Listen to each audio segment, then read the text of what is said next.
दोस्तों थोड़ा एक बात बताइए, अगर अंधभक्त नहीं होते तो भगवान क्या करते? कभी आपने सोचा है? यदि नहीं तो इस वीडियो को अंत तक देखिएगा, आपके ज्ञान का पोटली खुल जाएगा।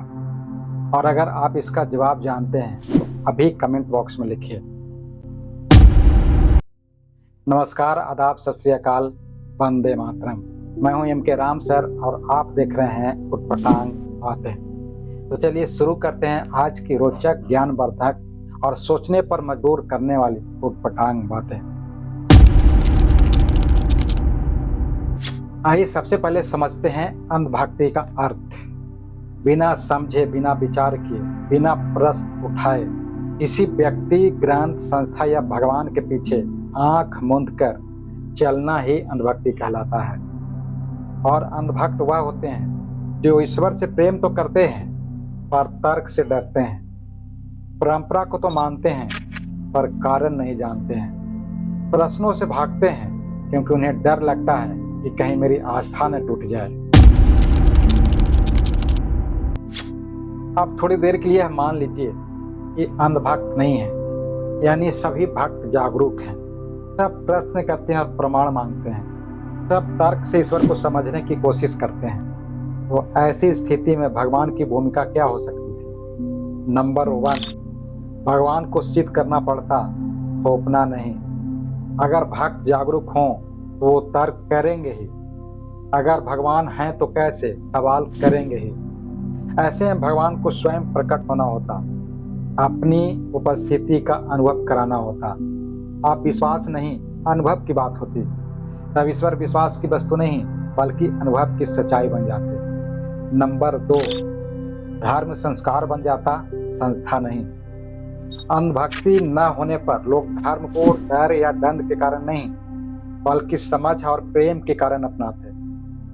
धर्म तब किसी संस्था के नियंत्रण में नहीं होता बल्कि वह आत्मा की चेतना बन जाता। तब भगवान मंदिर में नहीं, मनुष्य के चरित्र में बसते। नंबर 3, भगवान को न्याय प्रिय बनना पड़ता, क्योंकि अंधभक्ति अक्सर भगवान को पक्षपाती बनाती है। जो मेरा भक्त है वही मोक्ष पाएगा। लेकिन अगर भक्त जागरूक हों तब भगवान को सबके प्रति न्यायपूर्ण होना पड़ता। कर्म ही निर्णायक होता, जाति और धर्म नहीं। विवेकशील भक्त भगवान को सुधार देते। जी हाँ, भगवान को सुधार देते। जैसे अर्जुन ने प्रश्न करके कृष्ण से गीता कहलवाई थी। नंबर 4, भगवान गुरु बनते, कोई शासक नहीं।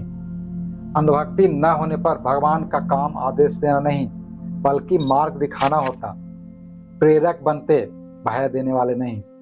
तब ईश्वर का स्वरूप भय नहीं होता बल्कि प्रेम होता। नंबर 5, समाज में संवाद बढ़ता, कोई संघर्ष नहीं। अंधभक्ति धर्मों के बीच दीवारें खड़ी करती है। मेरा भगवान बड़ा है, तेरा भगवान छोटा है। और जब लोग तर्कशील होते तो वह समझते कि सत्य एक ही है, उसे पाने के रास्ते अनेक हो सकते हैं। तब भगवान लोगों को जोड़ने का कार्य करते, तोड़ने का नहीं। अगर हम शास्त्रों को देखें तो भगवान स्वयं भी अंधभक्ति को प्रोत्साहित नहीं करते हैं। श्री कृष्ण कहते हैं विवेक से युक्त भक्ति ही श्रेष्ठ है। बुद्ध भगवान कहते हैं किसी बात को सिर्फ इसलिए मत मानो कि वह ग्रंथ में है, उसे स्वयं अनुभव करो। ईसा कहते हैं ईश्वर प्रेम है, भय नहीं है।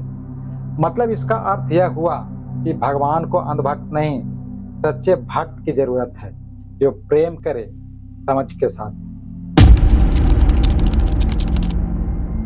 अंत यह कहना गलत नहीं होगा कि अगर अंधभक्त नहीं होते तो भगवान शायद अधिक सत्य होते। वे दिखावे के मंदिरों में, दान दक्षिणा में और कर्म कांडों से मुक्त होते और हर मनुष्य के भीतर विवेक, प्रेम और करुणा के रूप में प्रकट होते। तब भगवान आस्था का व्यापार नहीं, चेतना का विज्ञान बन जाते और वे हमारे बाहर नहीं, हमारे भीतर मिलते।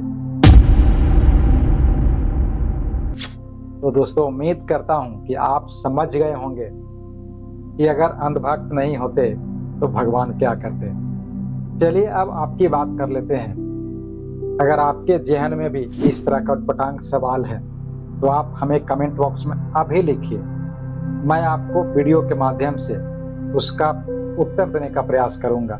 और हाँ, अगर ये उटपटांग बातें रोचक और ज्ञानवर्धक लगा हो तो एक लाइक ठोक दीजिए और चैनल को सब्सक्राइब करना मत भूलिएगा। Thank you. जय हिंद।